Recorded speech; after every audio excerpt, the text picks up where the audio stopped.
From our perspective, the restrictions that have been put by the Afghan interim government flow not so much from a religious perspective as from a peculiar cultural perspective of the Pashtun culture.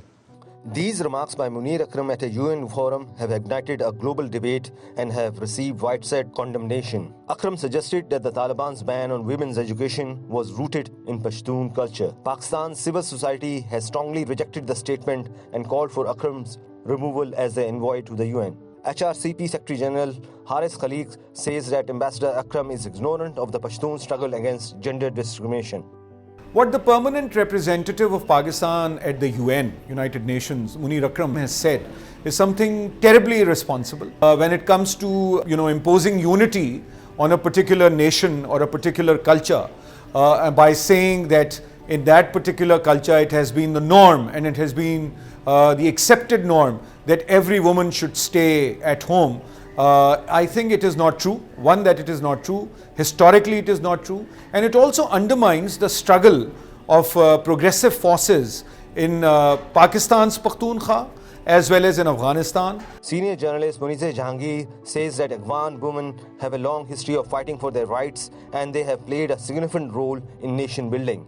Munir Akram's comments, I think, are very shocking, simply because it seems that he has no idea what Afghanistan has been through and how the women, the brave women of Afghanistan, of the Pashtun culture, have represented their constituencies in the past in Afghanistan. I can name you many: Fawzia Kufi, Ile Arshad, and so many more, like Seema Samar, who have led women in the public sphere, and they have participated wholeheartedly, in the building of their own country. So he is completely unaware, I think, of what has really happened in Afghanistan. He is also unaware of Afghanistan's history, because if you remember, King Amanullah Khan's wife played a very significant role in public in bringing women out. Princess Shafiqa Saroj, back in the 1950s, 1960s, also played a very significant role in bringing women out into the public sphere. So he has absolutely no idea of Afghan culture or of Afghan history. And secondly, I do think that whenever you link women's rights to culture, you are justifying the subjugation of women.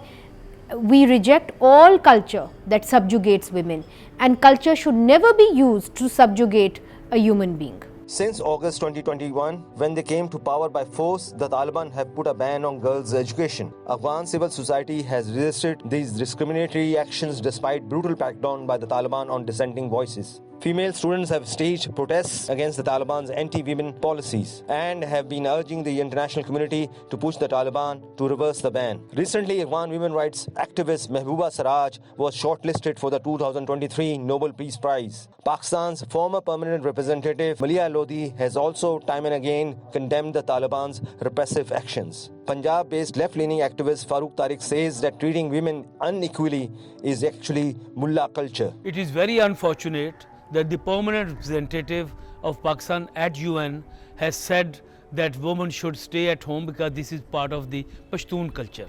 This is not our culture.